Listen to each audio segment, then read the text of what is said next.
From HAR TV, I'm David Mendel with a November 2009 MLS market update. Joining us as she does each month at this time for these reports is our 2009 HAR Board Chair Vicki Fullerton. Welcome again, Vicki. Thank you very much. Happy holidays. Thanks to you as well.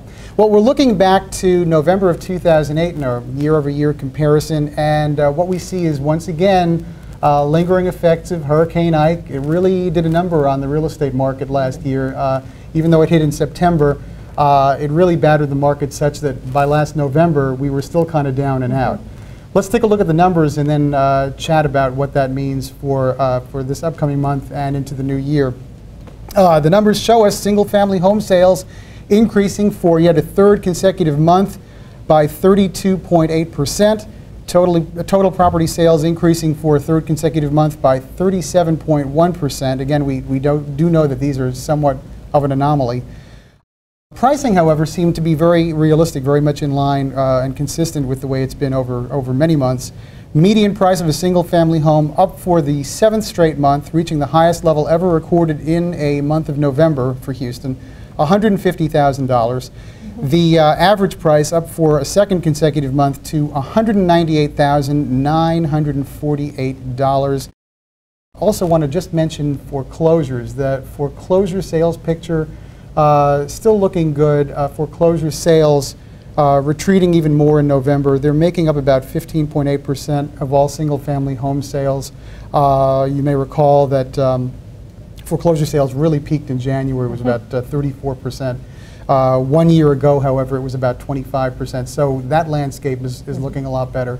So what we've noticed, we decided that since, for 3 months we've been talking about these somewhat distorted figures because of the Hurricane Ike factor, we would look back over an extended period of time, and what we really see is that the market is pretty much performing at levels just before the market downturn, which really is a great position to be in if you think about it.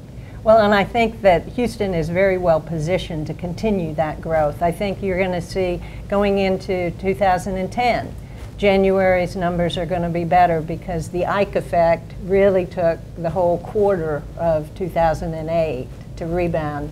And I think our numbers indicate that we're going to have a strong December and into January.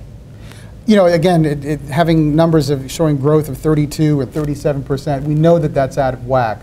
But I think your point is well taken. I think because the recession was beginning to hit, that year over year we will see improvement, and it's not going to be as dramatic. It will be much more realistic, and that's really that's a great thing. And I think also, isn't it fair to say we'll see continued interest in now the extended and expanded homebuyer tax program? I think so too, and I think our inventory levels are just at 6 months. The national average is 7, and in some parts of the country it's as much as 10 or 12 months. So our inventory levels are good. So I think the expansion and extension of the tax credit, particularly that $6,500 tax credit for the move-up or move-down buyer that's been in their home 5 of the last 8 years, is going to show some really, hopefully, a lot of growth in those move-up buyers. Well, not to get overly sappy, but it's only fair that we mention that this really is going to be the last time that you and I visit like this with our monthly MLS reports, and I'm really going to miss working with you. I've got to just say, Vicki has been a phenomenal chair for 2009, a lot of vision and some great leadership. And so we're not going to get rid of you that easily. You'll remain on as an immediate past chair. But really, on behalf of the entire organization, I just want to thank you. You've made my job extremely easy and brought so much insight to the numbers and what the marketplace is doing. So thank you very much. I'm going to give you a little hug on camera. And wish you the best of luck in the new year. We'll be welcoming Margie Dorrance, our 2010 chair of the board, in our next update, and that'll be an extended update. We'll be taking a look not only at year over year for December, but also we'll look back at all of 2009 and really give you some perspective on how the market has performed over the last 12 months. So Vicki, thank you so much. Best of luck to you. Thank you. And along with Vicki Fullerton from HAR TV, I'm David Mendel.